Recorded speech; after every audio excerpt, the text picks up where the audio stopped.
Coming up on this episode of The Social Hour, Alexis Ohanian, co-founder of Reddit, founder of Breadpig, and marketing guru at Hipmunk. Can he do anything else? Joins us on the show. Google Plus is a hit. Scoville helps your Foursquare data get really interesting. And Amber's going to tell you if robots are rad or fad. That's all next. Netcasts you love.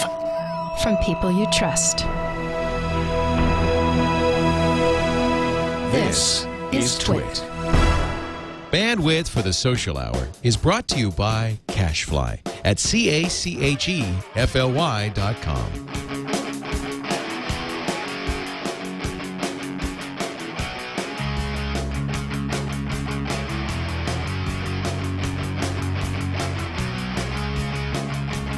This episode of The Social Hour is brought to you by Squarespace.com, the fast and easy way to create a high-quality website or blog. For a free trial and 10% off your account for 6 months, go to Squarespace.com and use the offer code SOCIALHOUR7. And by Audible.com. To download a free audiobook of your choice, go to audiblepodcast.com/socialhour.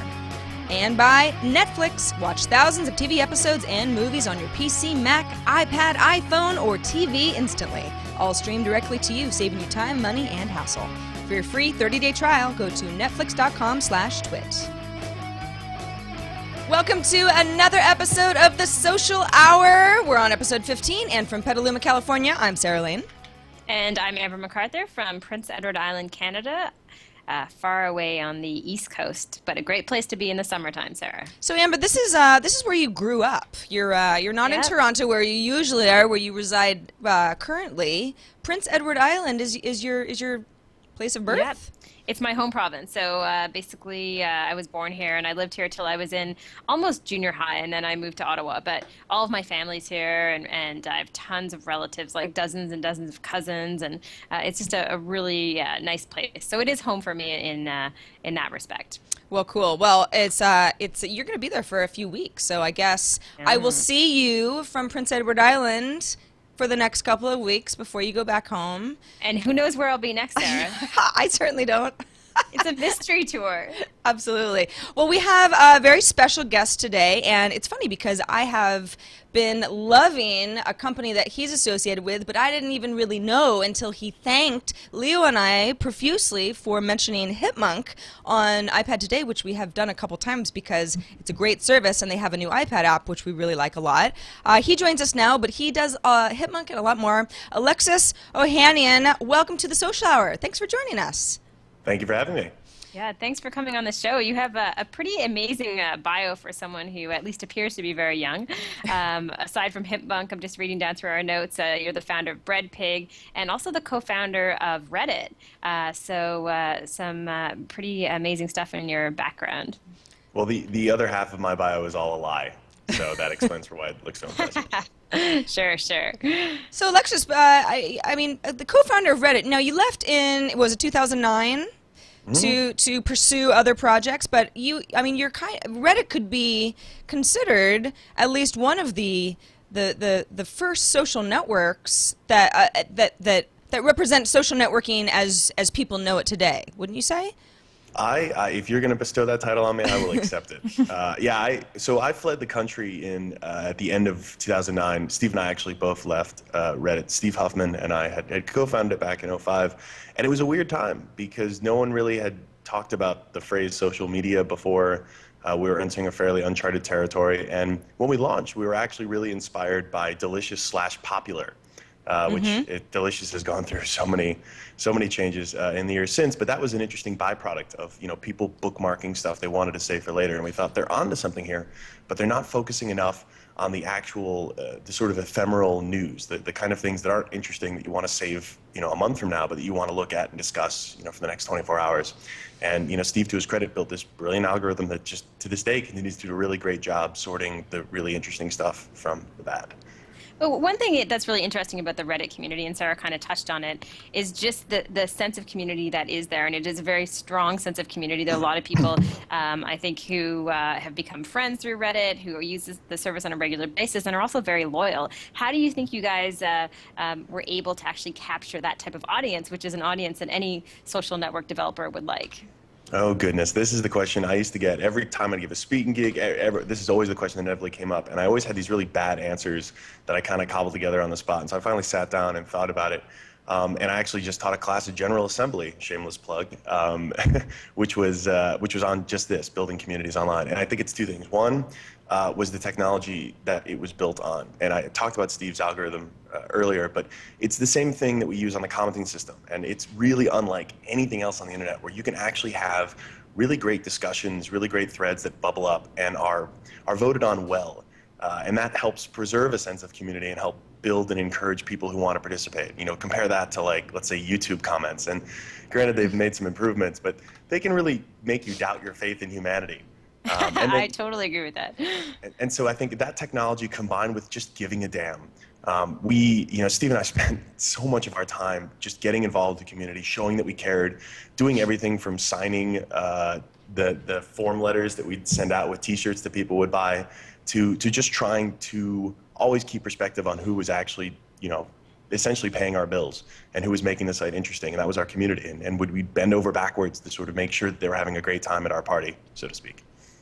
So Alexis, tell us a little bit about Breadpig, which I was not familiar with until I was familiar with you, but it's an interesting concept, and it seems like a departure from what a lot of other people are doing, especially since we're in what some would consider to be a tech bubble where everyone is trying to raise as much money as possible.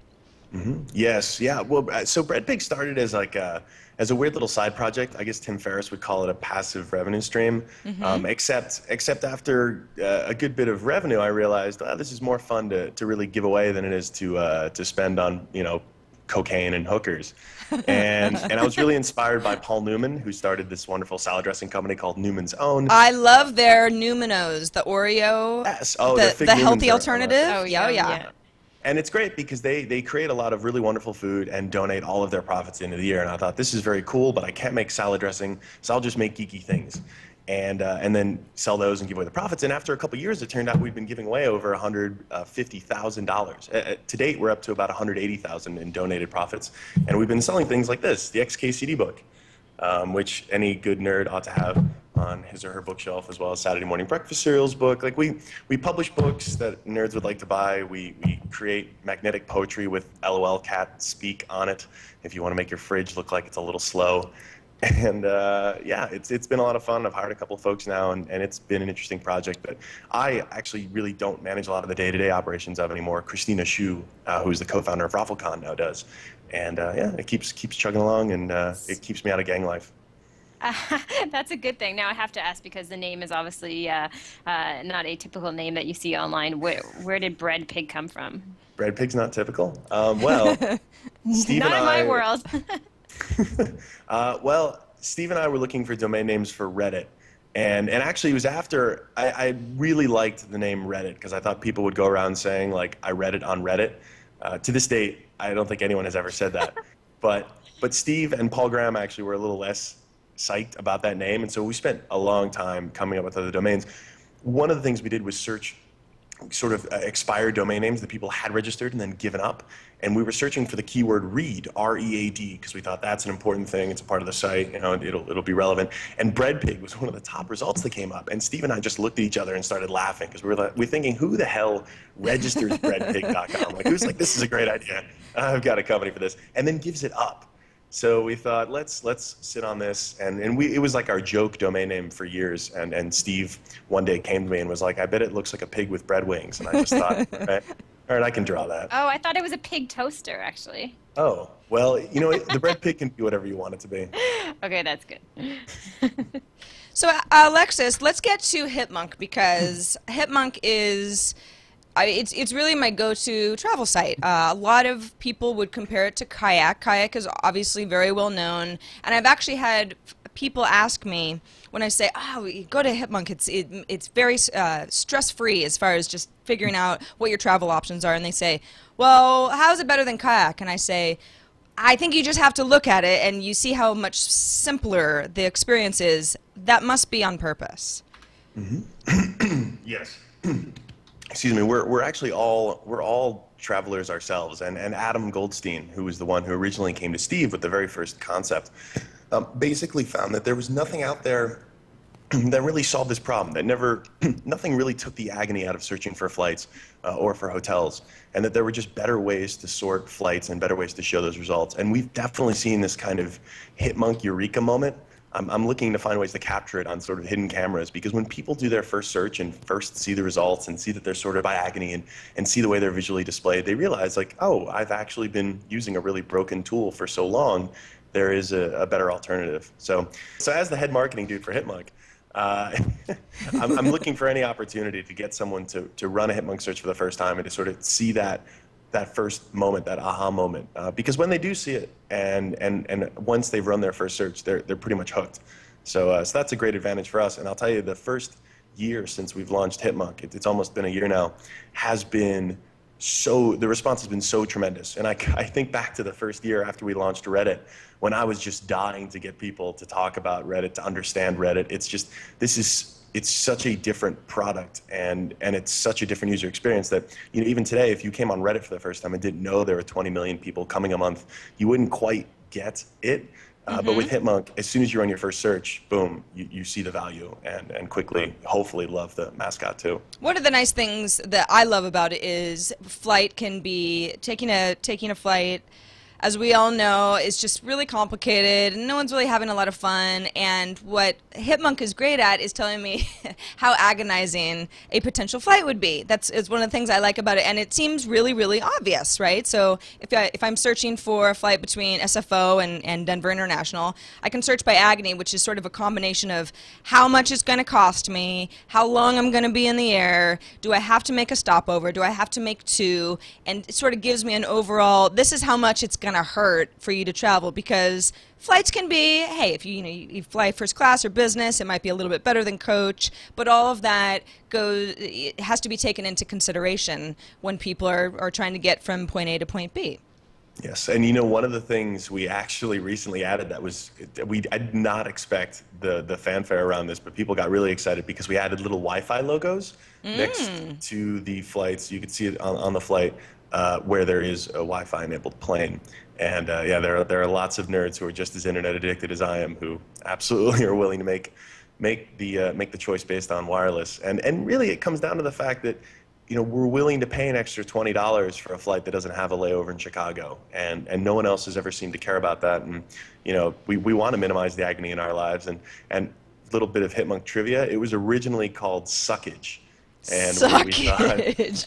I remember when I first heard that, I was like, that is hilarious, Steve. But it went with something a little bit more palatable. I think Hipmunk is a better name. Just out of curiosity, I'm looking at the blog on Hipmunk, and I know you guys do a lot on, I think, Facebook as well, because a lot of our audiences are interested in social media. How important do you think it is, as head of the marketing here, to use blogging and Facebook and all these other tools on a regular basis to kind of build an audience? Oh, hugely. Well, so this goes back to lessons learned at Reddit. It was actually much easier on Reddit to build up a kind of rabid fan base and a community, because the product itself was social. On Hipmunk, perhaps there'll come a time when Hipmunk will have some more social elements to it, but for now, booking a flight is a fairly solitary activity that you do really only when you need to. And so the blog, Facebook, Twitter, those are ways to keep people engaged for all the other times when they don't need to book a flight. Because really, we want you to understand that, like, we're a bunch of travelers ourselves. We want to make your life traveling as easy as possible. So not only will we make your flight and hotel search easy, but we'll make sure you find out the best places to go when you're visiting a particular city, or just smart ways to travel better and more efficiently. Alexis, I watched your 3-minute TED Talk last night. I was researching you, as we tend to do on our guests, and you gave a really succinct and interesting, and it seemed like a crowd-pleasing talk about social impact, I guess you would say. When was that? Was it TED Talk India? Oh, geez. Yes, yeah. TED had, TED roams the world, and so this was one of their TEDs in India, and this was back in, oh geez, 08? I don't remember. A couple years ago. And yeah, no, it was very warmly received. I think you can't go wrong when you do a TED Talk about a whale named Mr. Splashy Pants. It was very humbling, though, to think, like, I was on the same stage that Hans Rosling was on a little bit earlier, talking about something very interesting and very important. It was about when India was going to catch up to the United States in terms of the economically. But knowing that they were still willing to give me a bit of stage time to share sort of with Hans Rosling, as absurd as that is, was a great honor and a ton of fun. And we won't play the whole thing right now, but it was an interesting. It was a specific example of how you were able within the Reddit community to kind of, I guess, push something through to help to band everybody together through social behavior to make an impact, to make something happen. Do you feel as though that's still possible? Has the landscape changed socially from 2008 when you gave this talk? Do you still feel that the same rules are true, where if you want something bad enough and you have a good community, you can make it happen? Yes, I think so. So one of the interesting things that I've seen since Splashy Pants, and so Splashy Pants was an interesting one because that was one of the early kind of Reddit-led social experiments. That was something where we, as in the administrators, sort of jumped on the Reddit community's bandwagon. So I, changed the logo for them. But that was stuff that was following their lead. Before then, we would get the community behind different fundraising efforts, but it was a lot more top-down. Like I'd write a blog entry that said, hey, it's the end of the year, go vote on a bunch of nonprofits and we'll have some cool fundraiser and donate the money there. But there was some kind of, sorry, Malcolm Gladwell, tipping point, maybe somewhere around Splashy Pants, where the community just stopped needing us. And so last year, if you remember Stephen Colbert and Jon Stewart's... That's you! Was that... Oh, is it my beard? Yeah. It's your beard? How is Really? that? How's that possible? Crazy. I swear I'm not moving otherwise. Yeah. How strange. Oh, yeah. It's like some kind of static. Okay. You seem okay again. Should I take that from somewhere else without touching my face? You can. Yeah, pick it up at... you were... I guess talking about Splashy Pants as an example. All right. Okay. Mr. Splashy. Yeah. So after Mr. Splashy Pants, we noticed that it was less a top-driven exercise where we would have an idea, we'd post it on the blog, we'd get the community's feedback, and then sort of push them along. After Splashy, the community just started doing stuff, and we would just hop on the bandwagon. And most recently, and most impressively, last year, Reddit wanted to get the attention of Stephen Colbert because he was sort of teasing out this idea of hosting a rally to restore sanity and/or fear with Jon Stewart. And the Reddit community obviously loved Stephen and really wanted to get his attention and thought, what better way than to just have a big money bomb for his favorite nonprofit, which happened to be Donors Choose. And so Reddit raised over $600,000 for Donors Choose in the span of like a month just to get Stephen Colbert's attention. And good news, they did. And Stephen was very grateful, wrote a big thank you note, and a bunch of little shout outs on the show. And I do think that there is this potential to actually take a bunch of disparate people all over the internet who only kind of know each other. They know each other through a username and get them to do really cool, impressive social good. The hard part, though, is coordinating it, because I really don't believe that you have control over that sort of thing, and that it's not that sort of thing would not have happened if Steve or I had just said, "Hey guys, we're going to do this big fundraiser for Stephen Colbert." The way that sort of thing happens is organically, because it's much more genuine when some user just wakes up one morning and says, "I had a dream last night. There was a big rally in DC and Stephen Colbert was there, and we need to make this happen." And even most recently, there's a Reddit entirely dedicated to gifting people pizza. Where people can either say, "I need a pizza," and someone, a sort of pseudo-anonymous stranger, says, "Okay, I'll buy you a pizza." And likewise, someone who says, "Hey, look, I'm feeling generous. Who needs a pizza?" That's awesome. I love it. That's awesome. Just one last question for me. Sure. What are your favorite social networks right now? What are the main sites that you're kind of using to keep in touch and keep doing all the different things you're doing? I am such a bad internet user. I mean, really, I don't believe you. No, seriously. I spend most of my time on Gmail, which doesn't really count. Well, now you've got Google Plus, Alexis. And I've been very impressed by it. Yeah, Quite us impressed too. by it. I mean, I spend time on Facebook. I spend time on Twitter. A lot of that is just for work-related stuff. But that's pretty much the extent of it. That's pretty much it. Yeah, and of course Reddit. And a little bit of Hacker News as well, which is like startup porn, in case you're not already a user. But yeah, those are the ones, and I'd love to see more Google Plus in my life, because I've been very impressed with what I've seen so far. Unfortunately, some of my good friends are not in it yet, and I need to wait for that next invite window so I can make sure they get in. But until then, yeah. So, well, Alexis, thank you so much for joining us. Of course, you are No Thing on Twitter, so it's KN the number 0 THING. Where else can people follow along with all of your endeavors online? Wow, I guess there'd be my website and blog, alexisohanian.com, but that's where I post photos of cute animals and other sort of related things. Very important stuff. Well, very good. It was awesome to talk to you. Breadpig is great, of course, co-founder of Reddit, which many people know about. In fact, Tech News Today, we use a Reddit subdomain to help us choose stories daily. It's a wonderful service. Awesome. So, Alexis, we definitely have you to thank. And, of course, Hipmunk. I'm a huge fan. Anybody who needs to book a flight, just go to Hipmunk next time you want to. Rock, Sarah. Just next time you want to get started, and you will thank me. Trust me. Especially if you have an iPad app, you got to have it. It's a must-have. Thanks so much for joining us, Alexis. Thank you so much. We'll see you pleasure. online. Yes. All right. Thank you for having me, ladies. Absolutely. Thank Take you. care. Amber, have you used Hipmunk? You know what? I think that I don't know if I was on with Leo or we were talking about Hipmunk on the show. So yes, I have. I think it was one of you that introduced me to it, and it is fantastic. Yeah, it's a very good service. Alexis is. I think he's being modest, but he's definitely a well-known dude online. Very prolific and very nice too. Very nice, cool. Very energetic. Yeah, exactly. Yeah, he's a good guy. It's interesting. It's like you don't. Some people, you know them from their online life, and it seems like Alexis is well versed in many things. You don't necessarily co-found Reddit and then decide to found a nonprofit and then say, you know, I'm going to run marketing for a travel service, for example. Amazing. Yeah, so it's a man of many hats. Very cool. We'll have to have him back on the show, Sarah. Absolutely. If anybody is interested in all of what Alexis is doing and his many endeavors, that is where we can... It's still very early for me and my coffee is processing.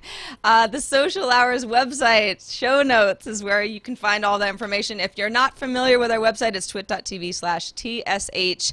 That's also where you can watch all of our archived shows. We're on episode 15, but you can see episode 14 and back to our very first episode at this address. This is also where you can subscribe. So if you don't want to watch the show live, or for whatever reason you can't, or we're doing it on a weird day like we are today because yesterday...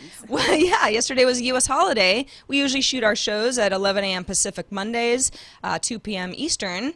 Well, we couldn't do that yesterday because I had the day off, so we decided to do it today. But if you can't watch live, no big deal. You can just always subscribe to either our video or audio feed, whatever works best for you, or both, and watch on demand whenever you like. All right, Amber, before we get to the next area of the show, we definitely want to thank Squarespace for sponsoring the Social Hour. Squarespace is awesome. If you're not familiar with it, it is the easiest, fastest way to publish a high-quality website or blog. I use it. Tom uses it for his Sword and Laser podcast. We have a lot of folks who use Squarespace and are extremely happy with it. And if you wonder, well, why is this better than whatever I'm using now? You know, I'm using WordPress or I'm using Tumblr or I'm happy with Typepad. Go to their examples page. If you go to squarespace.com and just click on the examples tab, you get a really good sense of all the different, not just blogs, but actual websites that have a lot of content. All the way that they vary in the look and the feel and what people are selling or photo galleries. I mean, there's all sorts of stuff going on. Like Sculpt, it's a design and art site, for example. Squarespace blog looks very different than a lot of other blogs, and that's the kind of cool thing, is that you don't want your personal area to look the same as everyone else. We actually have a deal. If you go to squarespace.com, when you go ahead and sign up for an account, let's go back to Squarespace's site here. Sign up for an account. That's right on the main page. Go ahead and click sign up. And when you sign up, you go ahead and choose what you want your URL to be and your password and your email address. And when you create your website, if you use the offer code SOCIALHOUR7, you get 10% off your new account for 6 whole months. That's an amazing deal. Squarespace.com, offer code SOCIALHOUR7. And you know, you wonder, okay, well, it's a blog, it's a website, that's great. How is it, is it the design? That's wonderful. How is it really different? What's great about it is that you can also import any blog that you've been spending a lot of time on, you've put a lot of effort into, you don't want to lose any of that data or those photos or links. That stuff can all be imported into Squarespace very easily. I actually did that myself some years ago from TypePad. And it was a painless experience, which is not always the case because data can get corrupted and it can import weird and you've got your images all stretchy and this and that. Squarespace will also allow you to export. And for whatever reason, you've got to take your data elsewhere eventually. They won't hold anything hostage, which is very cool of them. They also have really, really good customer service for anybody who's not a design expert like myself. Amber's a little bit better at it than I am, but not great though, Sarah. Well, I think, yeah, you know a little bit more than I do about kind of like the back end website stuff. But if you're not an expert, they make it really easy to just create a beautiful layout. You don't have to have gone to college for to know a lot of CSS or anything like that. You definitely don't have to have gone to college, but specifically for website design, you don't need to know any of that. But if you want to tinker around and you get in trouble and need a little help, their customer service is really good. I can attest to that. Squarespace.com, offer code SocialHour7, and we thank them very much for their support of the show. So Amber, we talked a little bit with Alexis about Google+. I know, a lot to talk about, Sarah. I know, we do, and I mean, we couldn't possibly get to it all because it's a pretty robust service. It was in private beta. People started to get invites last week. I actually had... I don't know if it was a mistake or not, but I got in, and initially I was invited by somebody else who had gotten an account, and I wasn't able to invite anybody. And then one day I noticed, this is like, I don't know, last Thursday or last Wednesday, in the lower right-hand corner of Google+, start inviting your friends or invite people to Google+. So I posted on my Facebook page, okay, who wants an invite? And I got so many requests to the point where, and I wasn't alone. I think a lot of other people were just sort of like, inviting people. There's so much demand to get into the service, right? Yeah, people were inviting people in batches, and Google said, okay, we're shutting this down. And so then people were kind of frustrated about that. It appears, at least at this point, I just checked before the show, that it's open to the public again. So I don't think people have to get invites. They've kind of been going up and down, I guess, trying to keep up with demand. But what do you think so far? Well, it's funny because I got an invite initially, I think from a Google PR person who was just sending out invites to people in the media. So I signed up and I was actually on my way to Prince Edward Island. So we were driving here and I kind of poked in for a second and then I left. And then I hadn't checked my email for like 2 days because I just wanted a bit of a break, which I never do. And then all of a sudden, just got bombarded with messages and so many people started using it. I feel in some ways I'm a little bit late to the party because I haven't been as active on there as other people. However, at first glance, I think it's fantastic. The user experience is so easy. It's really simple to get up and running. In some ways, I kind of wanted to hate it, Sarah, because I felt like, I have enough places to manage already in my own life. So I wanted to say, I don't like this experience. There's nothing appealing here. However, I think it's pretty fantastic. And because of the tight integration within my Gmail account and because I'm using so many other services, I really love how easy it has been to kind of manage it and sort of start to keep up to date with it. What about you? Yeah, I've been really impressed. This is, for anybody who uses Google services regularly, we are some of those people. I mean, I'm in Google Apps all day long. We use spreadsheets for our shows here on TWiT. It's a familiar layout, but design-wise, it's kind of a departure for Google. I mean, this is probably the prettiest Google product that I can remember seeing. I love the notification system where I can just sort of easily see what's been going on, who maybe mentioned me in a post, for example. It's sort of in this right-hand sidebar that's really unintrusive, and I can kind of take a look without having to use the back button a million times. My stream reminds me a lot of FriendFeed, Amber. I loved FriendFeed back in the day, and I was kind of bummed when Facebook gobbled them up and things really started slowing down because I had used it a lot as a Twitter alternative, just a way to share information that was different than Twitter and didn't have the constraints that Twitter has. I've been having a great time adding people to my circles. For example, so Mike Taylor, he works with us at TWiT, so I'll go ahead and put him in my TWiT circle, which is something that I created. I've got 25 people in there now, so you would be in there as well. I don't know if I've already added you in there, but I just kind of wait for Google to give me suggestions, and I'm like, oh yeah, Bradley Horowitz. He's how I know this person. I love the suggestions. I mean, I just am looking at my Google Plus page right now and seeing the suggested users, and it's so easy to literally drag and drop them into circles. And just like you, I'm seeing all these people, friends of mine who I've either done business with or I've known for a long time. They're just popping up there, and they're natural fits, and they are close to me. And so it's nice to be able to simply add them like that by just dragging and dropping. So that part of it is really slick. Yeah, I like the it seems like people are people last week when they were starting to play around with Google Plus were not into circles because they didn't like the idea of manually adding people to a circles area. I like it a lot. This view is actually, you can't actually see my circles because we've got this sort of weird view on our studio computer. But I think it's kind of fun. I like to manually drag and drop. Oh, there you are, Amber Mac. I've got a few different addresses for you, so I think I've actually seen you a few times before. But this is where all of my friends can go into certain categories, and that is where Google Plus, I think, really shines because I've got my friend stream. I've got family. I've got a lot of acquaintances. And the nice thing is that people don't see what circle you've put them into. And it's not because you aren't going to say nice things about them or put them in a bad circle, but it's like there are a lot of people, Amber, you know this, that you know socially, especially if it's online, that you wouldn't really say are good friends of yours, but they're a friend of a friend, or maybe you've done a little bit of business together. They're not a coworker, they're not a buddy, but they are acquaintances, and you're at least moderately interested in what they're doing. And that's, it works a lot like Twitter lists, but I just think it looks a lot better, and at least for me, it seems to make more sense organizationally.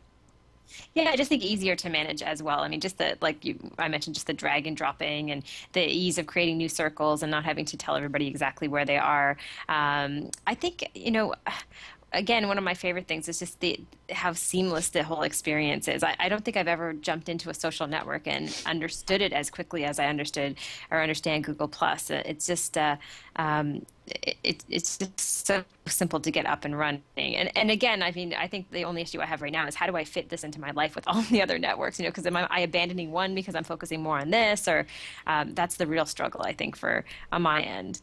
I think I'm comparing it to Twitter, but I mean, I think Google Plus has a lot more in common with Facebook, and because they're experimenting with Google as a destination more than a tool. Facebook, I've always felt it's a tool, but I feel like I go to Facebook, I hang out within Facebook under the Facebook umbrella for a while, and then I go do something else. Now, of course, Facebook doesn't necessarily want me to feel that way. That's why they have Facebook Connect, and it's so easy to connect to Facebook not within its domain itself. But I still feel like it is a destination. And Google Plus Google has never felt that way for me. I mean, even in Gmail, Buzz, I played around with a little bit. I liked it, but it never really took off. And I think that it still felt like, why are we here? Yeah, instantly it felt like that. I think, you got there and it was like, okay, what do I do now? Whereas here there's so much happening. It's not a matter of what do I do? It's just a matter of, okay, that's a lot of information, and you feel just drawn to it more. And I don't know, Sarah, if you feel the same way, but I'm just amazed at how many people are on it already. Like the adoption rate has been so fast for this particular service. When I look at some people, when you see the list of recommended people you might want to add in your circles, I mean, most of my network is already here. It's amazing. Yeah, it's very true. What's also kind of funny, you had sent me this TechCrunch article that lists the top Google Plus users. Yeah. Guess who's number one? Mark Zuckerberg. Isn't that amazing that he's on top He's ahead of Larry Page. I know. He has the most followers right now on Google Plus at the time of the article, which was 13 hours ago. On Tuesday, he had about 21,000 followers. I'm sure that number's a lot higher now. Of course, friends of ours and TWiT people are on the list as well, like Leo Laporte is on there. Absolutely. Kevin Rose, Robert Scoville. So the tech people dominate the list right now. We'll see how that changes over the months to come.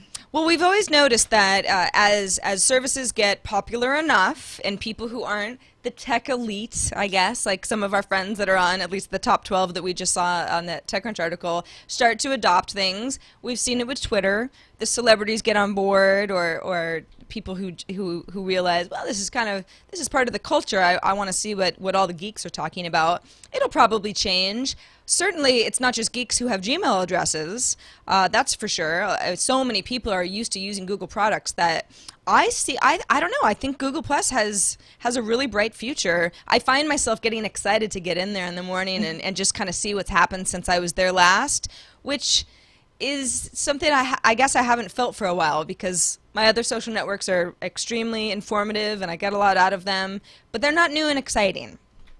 Yeah, it's definitely new and exciting, and I've read a few articles about Google Plus so far. One of the features people seem to really love is the ability, particularly on your Android device, to upload photos and share photos. I know when you go into the photo section within Google Plus, you can see photos from your circle of friends. I think as of the time of the taping of this show, that the iPhone app is just in the process of potentially getting approved, if I'm right. I don't know, Sarah, if you know anything more about I wish I did. I hope that's true, because right now on my iPhone or my iPad, on the iPad you can use the regular Google Plus view. I wish I had my iPad handy right now and I'd show you guys, but it's actually, they have a mobile site that's optimized, because at least over the weekend when I was playing around, I was trying to comment on some people's Google Plus updates, and I couldn't figure out how to type anything, so I switched over to the mobile version, and I was still kind of having a hard time. And I think that the mobile version on a smaller phone, on an iPhone, for example, and I guess it would apply to an Android phone as well, it's great, but it's a different look and feel, because, of course, it has to be optimized for a much smaller screen. On an iPad, you don't really have that problem, so I don't like the idea of using Google Plus mobile site version on my iPad. I would hope that an iOS app would be coming down the pipeline sooner than later, so that we could get some of that it's pretty Google Plus feeling with the mobile site. But yeah, I certainly hope the iPhone users, especially with Hangouts, which is for anybody who's not familiar, we've talked about it on pretty much all last week, everybody was really excited about the Hangouts feature, where you can have a video chat with more than one friend, and the service will actually change the camera shot depending on who's talking, what audio is being picked up, we've tried it. I mean, it works pretty well.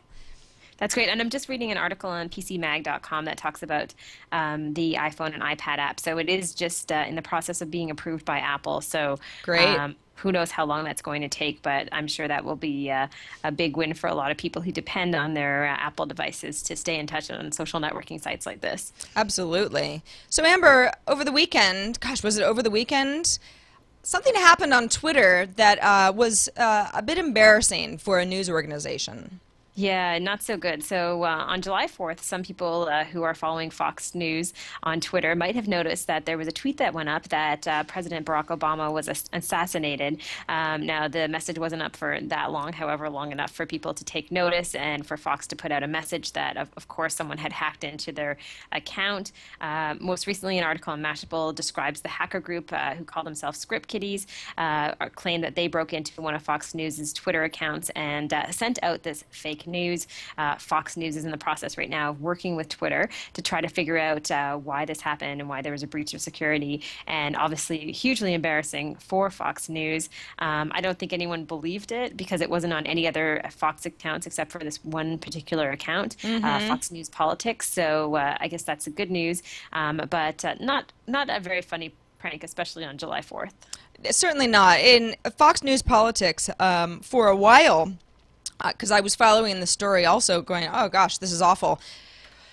Fox News, not the only organization to get hacked recently. I mean, we have quite a hacking epidemic going on right now. I know that at least for a while some of those tweets were still live and people were like, who is running, yes, it's a holiday, but somebody's got to be there that's handling this account that can actually pull it down. I now see that they've tweeted that their Twitter feed was hacked to a link that explains the story a little bit more. So they're obviously being open about the fact that, yes, this happened, and it is actually a story. They can't really ignore it. But indeed, even though it seems to be fairly easy for somebody to gain control of a variety of accounts, whether it's a Sony PlayStation account or a Twitter account or an email account, this is the sort of thing that is embarrassing, and obviously the information is very serious. I mean, that's not really, nobody's going to laugh at that the president was assassinated. Oh, just kidding, he wasn't. I mean, it's an attention-getting scheme, but it's like, for the few people that it might have fooled, what an unfunny joke. Oh, yeah, very unfunny. Now, Sarah, you have a service listed in the Spotlight section in our rundown for the show today called Scoville, which I have not tried. However, I like the idea of it, using Foursquare data to recommend your top spots socially. Yeah, this is cool. So Scoville was recommended to me by a friend, and it is still in beta. So they're working out some kinks, but I like the concept of it so far. What it is right now is a tool for Foursquare users. Now, eventually, it's going to open up to other services like, and these are geolocation services, so GoWalla and Facebook check-ins will be coming down the pipeline. They're not live yet, so this is just for Foursquare. What you do is, I'm walking around all day long. I'm a very active Foursquare user. If I go get a coffee, I check into the coffee shop. If I go to Walgreens to pick up some aspirin, I check into Walgreens. And I use that, I always say it's like, well, I'm leaving a little breadcrumb trail for myself. But what am I really doing with that content? I mean, is it really that helpful to me or anybody else?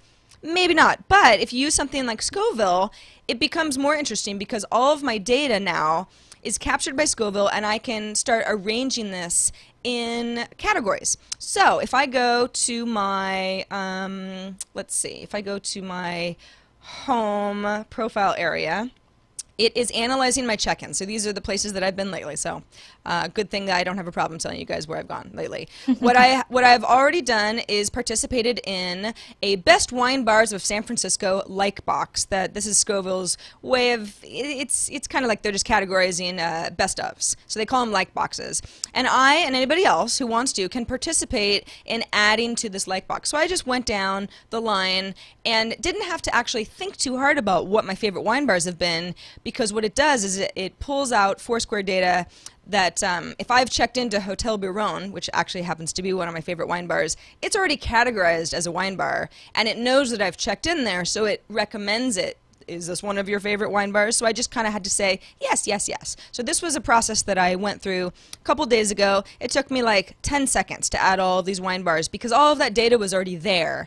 I had just never categorized it in this way. So this is something that I could then say, hey, Amber, next time you're in San Francisco, if you want to get a glass of wine, I've got 9 really cool wine bars that I can tell you firsthand are awesome. Here's the permalink to where they all are in San Francisco. You can show them on a map. I can add a tip. From within Scoville, this is actually kind of cool. Paz Wine Bar is one of my favorite new wine bars, and it's fairly new. And I can add a tip that then will be seen by not only my Scoville friends, but on Foursquare as well. So it's using the API in cool ways so that I can post both places. That's something that Foursquare users, if you're not using Foursquare, it's like, I'm still trying to kind of grasp the idea of this. But Foursquare users are now able to not only check in somewhere. If I check into that coffee shop in the morning, I can add a tip that says, forget the espresso, it's garbage, get the drip coffee, it's so much better, that sort of thing. So it's not just, oh, I was here, it's I was here and I have something to pass along that's a helpful tip to the next person. So I don't know, what do you think, Amber? Is this, I know you're not the biggest geolocator in the world, but what do you think about the service for people who are? I think it's really interesting. I mean, anytime you're taking data like that and presenting it in a new way that's relevant to a lot of people, hey, I'm a big fan. So yeah. I think it sounds like a very cool service, just making use of so much information that's out there already. And so hopefully this is just the first of many with Foursquare. Now, Sarah, I have a really interesting little tip that is a very simple tip, but something I think a lot of people get frustrated with, especially if you're a Google Plus user and you decide hey, you don't want to use Facebook anymore. I'm not sure if that will happen with everyone, but it's very difficult to delete your account on Facebook, as I'm sure you know.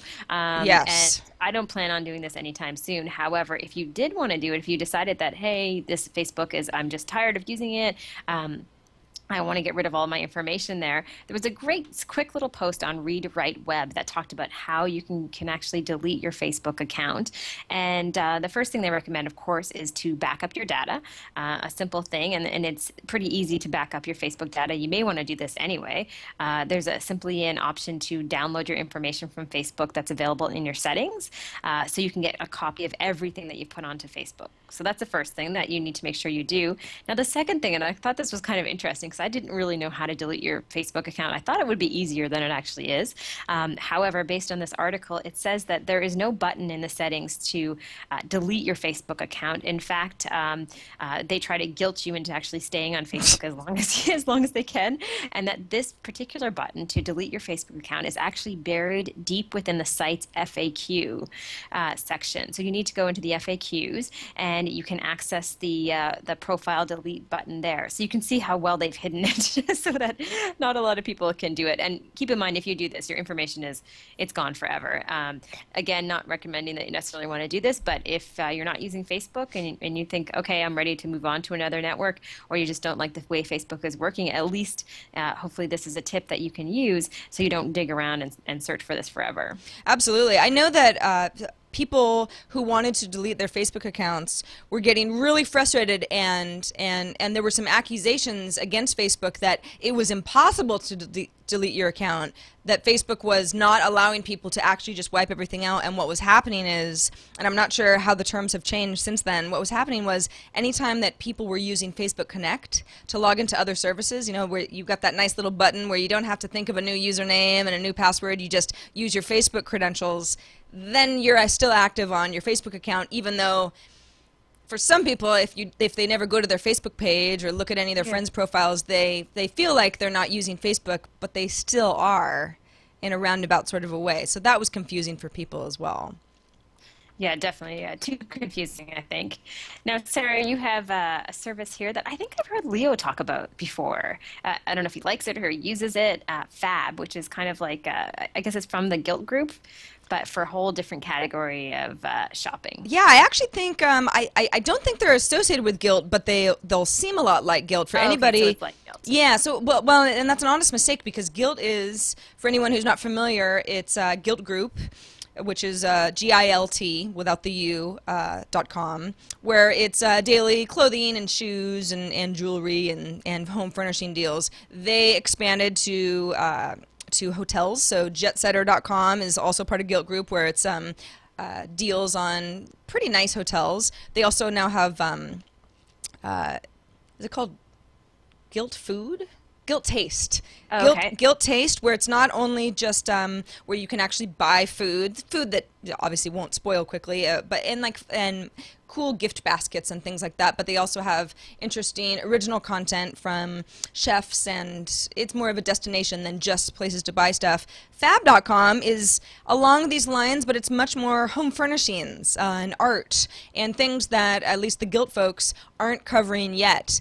And I just thought it was a good mention. I mean, I don't know exactly how social it is, because it's like, you know, if I buy a couch for my living room and it's discounted at fab.com, I could tell Amber about it, but there's not so much social going on. But it is a pretty cool service, and I thought it was worth at least passing along for anybody who's interested in this model, but maybe isn't interested in couture jeans, or is not going to take a trip very soon. Maybe you just need something to hang above your TV, or you're looking for some really interesting kitchen chairs that are 15% off. Some of the stuff on Fab is not cheap, but then again, if you're looking for that perfect thing, a deal is a deal, and people love sales. So I thought, if you're interested in that sort of thing, definitely check out Fab, because it might be your bag. All right, Amber, before we get to some of our viewer feedback, we want to thank Audible.com for sponsoring this episode of The Social Hour. And by the way, I saw a chat room that when I was talking about Squarespace earlier, I used the wrong code. I used iPad Today 7. That is not the correct code. It is Social Hour 7. So when you go to squarespace.com and you sign up for an account, please use Social Hour 7 rather than iPad Today 7. I don't know. Honest mistake. Moving on to Audible. If you're not familiar with Audible, why aren't you? They're the best. They're the leading provider of audiobooks. because they have more than 75,000 audiobooks to download. I mean, 75,000, that is nothing to that's a big library. Amber, have you ever looked for anything on Audible and not found what you were looking for? I bet you haven't. No. And in fact, I was just looking, I was interested in reading of Gary Vaynerchuk. I'm a big fan of his, and he's been on the show before in previous versions of the program. And he just wrote a book called The Thank You Economy. And I don't know if this just got onto Audible, but I noticed it on their homepage. So The Thank You Economy is available right now. So that's talking a lot about social media. Gary Vaynerchuk is one of the best people to listen to in this space. So for anyone who wants to learn more about building online communities and what it takes, this might be a really good pick. And it's narrated by Gary Vaynerchuk, so that's a bonus too. If you're not familiar with Gary, he's a great speaker. I mean, he is one of the most dynamic. He's a friend. He's a great guy. He's extremely smart. But his strength is really in his delivery. So this is the sort of book that it just makes perfect sense that he would narrate his own book, because he's really a lot of fun to listen to. And The Thank You Economy is a really great book. And Amber, that's an awesome pick. I'm not seeing it on the homepage. I don't know why I'm not. But yeah, I would highly recommend that as well. Gary is very, I mean, talk about somebody who has a good social strategy. I mean, his whole thing is that not only do you have to be interactive with people and genuine, but it's being nice and thanking people for supporting you and participating in all of the things that you're participating in, and really being somebody that's like a friend is the way to go. And that's, it's being nice, being yourself. And it's a really good message that he's sending to people. If you're interested in trying Audible, here's what we're going to do for you.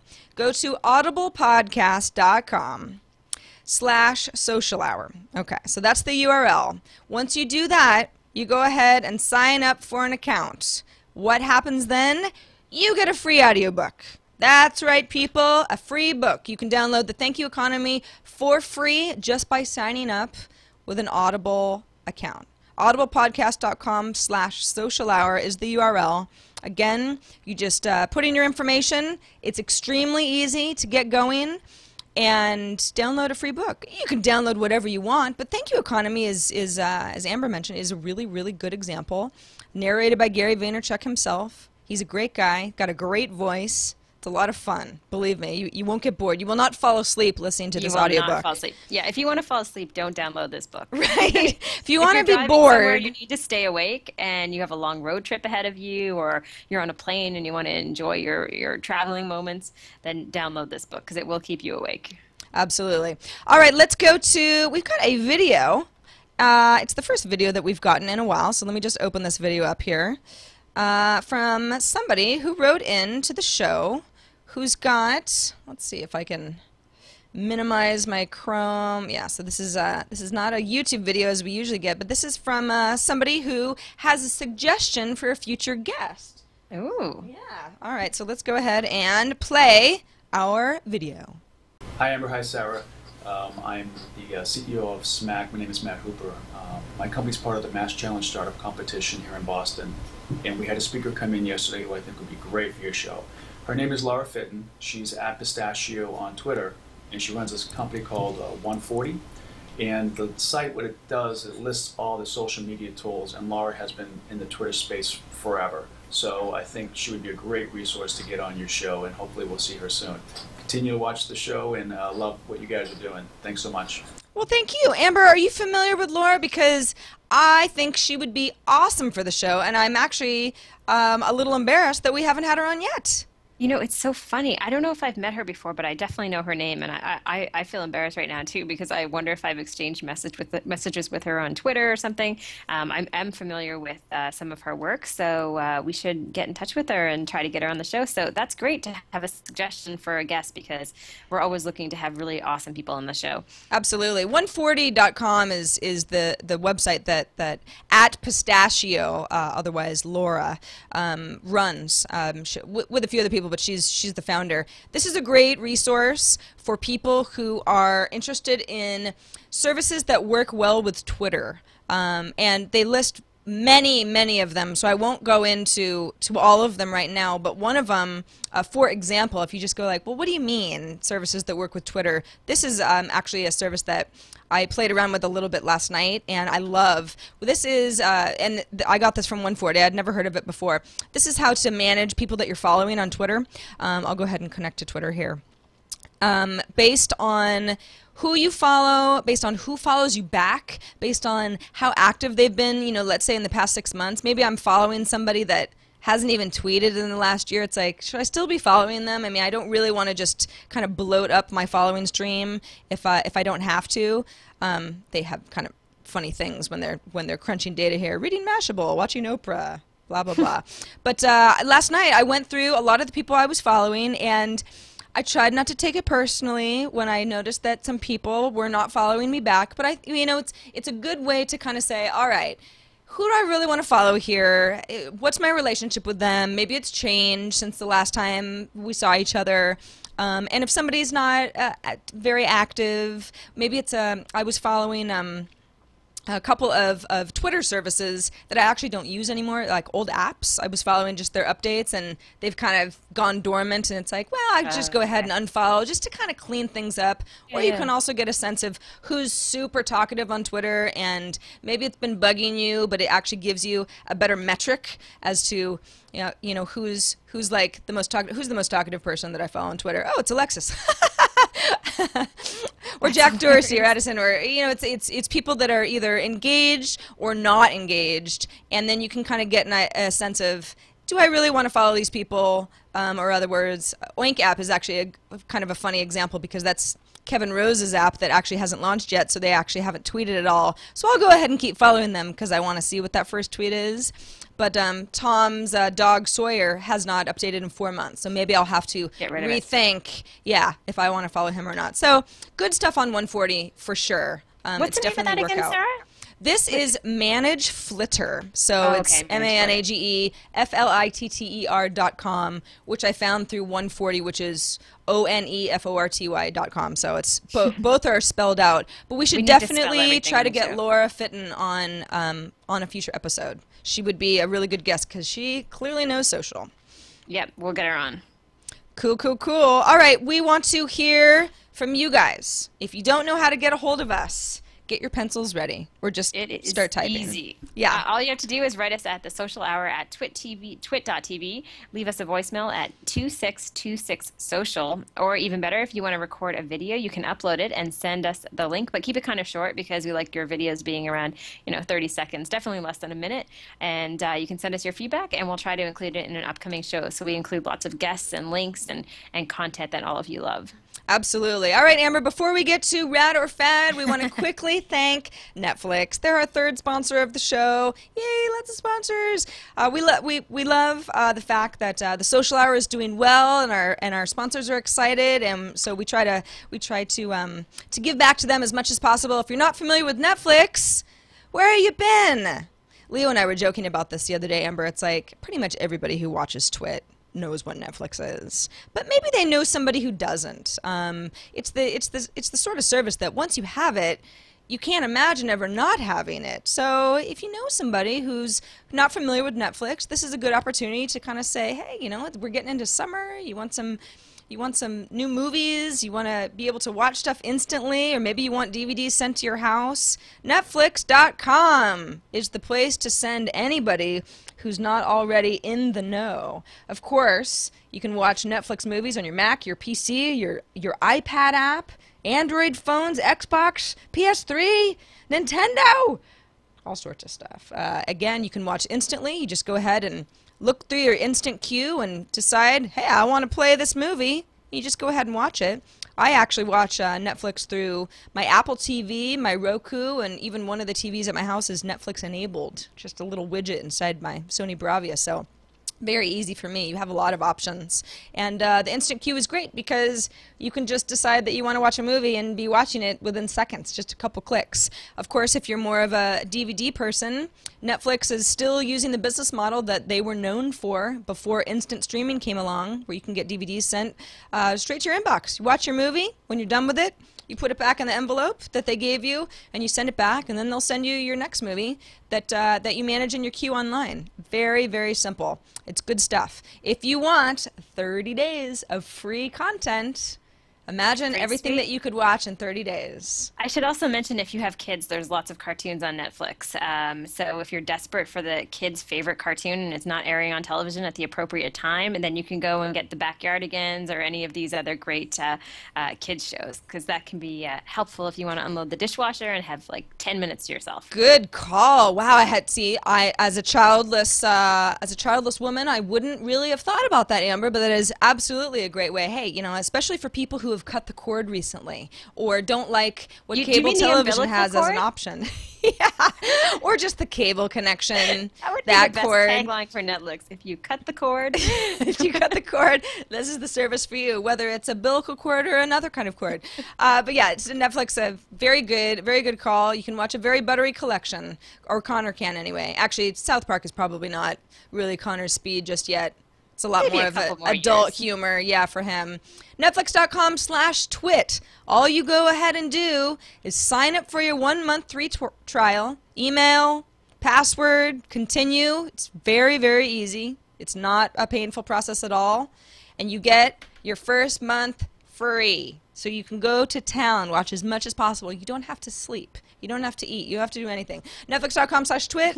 After that free month, you're going to love it, and you'll stick with it. I'm sure of it. And we thank them so much for supporting the show. All right, Amber, what is Rad or Fad this week?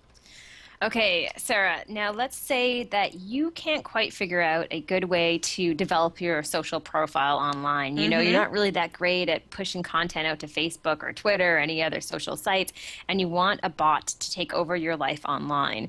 Well, this service is allowing you to do it. I found it on Andy Bio's site, Waxy Links, and it is an enhanced virtual self. So you log in with your Twitter username and password or Facebook username and password, and you let this bot just find content that you would like. Basically, they go through your previous posts and recognize the type of things that you are sharing, and then it will help to post on your behalf. Now, Sarah, yeah, it gets weird. So before I even say anything more about this, I will say that I did not sign up because I'm scared of letting a bot take over. So this is their, I guess, tutorial video that explains how you can have bots act as you. I mean, is this good? Is this like for lazy people? Is it? I mean, who wants? Is it just for people who want to keep up on all the social media sites but simply don't have time? Or is this like the bot will be smarter than I would be if I tweeted for myself? It says it's for shy people. I see. He would really like to be, and by trying to build him a greater social reputation, the robot will simulate the presence of creating a dynamic link with other social networks. It's like a personal assistant that is related to his interests, a weird one, while yes. respecting its participation rate. Wow. Join us. The best part of the video is join us. It's kind of scary, isn't it? It's very like, scary. Do I want to join you, replicants? I don't think so. And to be honest with you, as someone, as much as I appreciate sort of the sci-fi vibe of this particular video, I don't think I'm going to try out replicants anytime soon. In fact, I don't even know if it's a joke, if anyone's ever tried it. But if anyone out there wants to try it and has an experience with it, I think we would love to know, right, Sarah? Because we're not sure if this is rad or fad. It's hard to say because we haven't had a first-hand experience just yet, and maybe we don't want to. and the website's kind of weird. I mean, it's a mchrbn.net/FCBT. I don't know if there's anything that's more direct than this, but this is the replicants homepage. So we went ahead and we played that video. That's the link that we got off of their page to watch their tutorial. It says if you haven't gotten a bot yet, you can join today. So I guess I could like join via Twitter, but see, I feel like maybe it's rad for someone else. But for me, it's like, hey, I enjoy keeping up with my social networks. I mean, I don't really think I'm very shy, and it's kind of my job. So it's like, I don't want a bot to be taking over and this is taking some of my control. It should be like rad or fad or freaky, and I'm going to put this in the freaky category. I'm going to agree with you. It's I don't know if it fits in the other two. Yeah, it's who want? We're also afraid of robots. It's like, do we really want them taking over our social network? I guess if they're really smart and make us look good. All I have to say, Sarah, if you remember the end, join us. There's something very creepy about that. I'm frightened. Last statement. I will not join you, robot revolution. I've seen Terminator. I know what can happen. Don't do it. All right, so we're kind of like, maybe it's rad for somebody, and if it is, let us know. Maybe some of you say this is just robots are a passing fad, and other of you might be a little bit frightened, as Amber and I are. So let us know. You can always write us at the social hour at twit.tv. Don't blame us if the bot takes over your social profiles and you don't like it. Because we warned you. We warned you on the social hour. We did. That's right. All right, Amber. This has been a social hour and a half because we had a lot of content and a great conversation with Alexis Ohanian at the top of the show. Anybody who joined us live and missed our interview, you got to watch the show. Once we post it, it'll be posted up in the next 24 hours at twit.tv/TSH because it was a really cool conversation. He's a cool guy. And we went through a lot of stuff today. So if you missed any of the links that we talked about, you want to follow up, you want a bot to control your Twitter account, okay. Yeah, well, all of those links and information will be posted in our show notes as well. So don't worry if you missed anything. We won't leave you hanging. That's it, Amber. I hope you really enjoy the first of the next 3 weeks at Prince Edward Island, hanging out with your family. Yes, it's been awesome, Sarah, and I can't wait to join you from here again next week and the next week and maybe even the next week. Yeah, cool. So I think next week we're back to our regular schedule. That's Mondays at 11 a.m. Pacific, 2 p.m. Eastern. Yeah, it's been one of those days. July 5th is always a doozy. Yeah. Mondays at 11 a.m. Pacific, 2 p.m. Eastern, and yeah, we're on a regular schedule next week. So join us live if you can, and if not, you can always watch us on demand. All right, Amber, have a great one. Sarah. See you next week, and see you online. I'll talk to you soon. All right, bye-bye.